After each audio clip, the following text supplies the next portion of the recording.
कहा जाता है ना, गुरु ब्रह्मा गुरु विष्णु गुरु देव महेश्वरा गुरु साक्षात परम ब्रह्मा तस्मै श्री गुरुवे नमः। वर्तमान समय में हमारे देश में गुरु द्वारा मंत्र दीक्षा की प्राय प्रथा कम हो गई है, लेकिन अब आज मैं देख रही हूँ युवा पीढ़ी का इंटरेस्ट आ रहा है, ये अच्छी बात है। फिर भी ऐसा होने से गुरु दीक्षा लेना बहुत अच्छा है। गुरु का अर्थ यही है कि मनुष्य को दिव्य चक्षु प्रदान करके अज्ञान अंधकार में से ज्ञान रूपी प्रकाश में ले जाए। गुरु वही है जो हमें अंधकार से निकालकर ज्ञान रूपी प्रकाश में ले जाए। प्राचीन काल में इस प्रथा का पूर्ण रूप से प्रचार था, उसके कारण लोगों का बड़ा कल्याण होता था। जो गुरु अनेक शास्त्रों का ज्ञान प्राप्त करके शिष्य और भक्तों को ज्ञान प्रदान करते थे और उनको संसार के मोह माया का रहस्य समझाकर काम क्रोध लोभ मोह के भयंकर जाल में से बचा लेते थे और धर्म नीति के मार्ग पर आरूढ़ कराते थे, वही गुरु थे। भगवान राम भगवान कृष्ण जैसे अवतारी महापुरुषों ने भी अपने गुरु के घर रहकर आध्यात्म ज्ञान प्राप्त किया था। उसके साथ पश्चात ही वो एक गृहस्थ आश्रम में प्रविष्ट हुए थे।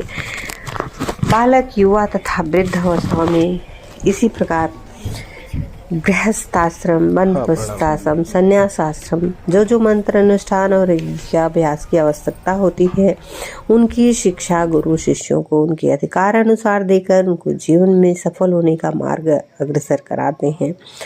और यह परंपरा चलती रहनी चाहिए, ये बहुत महत्वपूर्ण है।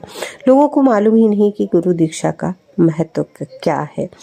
भगवान शंकर ने कलयुग का महात्म बताते हुए श्री माता पार्वती को समझाते हुए कहा था कि कलयुग में ब्राह्मण आध्यात्म विद्या से भ्रष्ट हो जाएंगे, अन्य व्यक्ति गुरु बन जाएंगे, वही जन समाज को अध्यात्म धर्म नीति का उपदेश देंगे।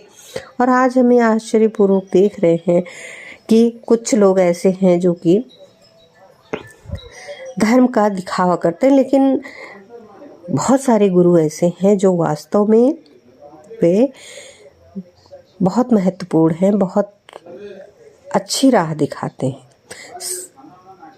सच्ची गुरु दीक्षा है, यह एक नए जीवन की शुरुआत है, एक ऐसी शुरुआत है जिसमें हम गुरु के साथ हमेशा के लिए खो जाते हैं। हम लगातार गुरु से जुड़े रहते हैं और गुरु के सानिध्य में हम ज्ञान प्राप्त करते हैं। दीक्षा लेने के बाद व्यक्ति द्विज बन जाता है। द्विज का अर्थ है दूसरा जन्म, दूसरा व्यक्तित्व। दीक्षा देने की परंपरा हमारे सनातन धर्म में प्राचीन काल से चली आ रही है। गुरु दीक्षा लेने से हमें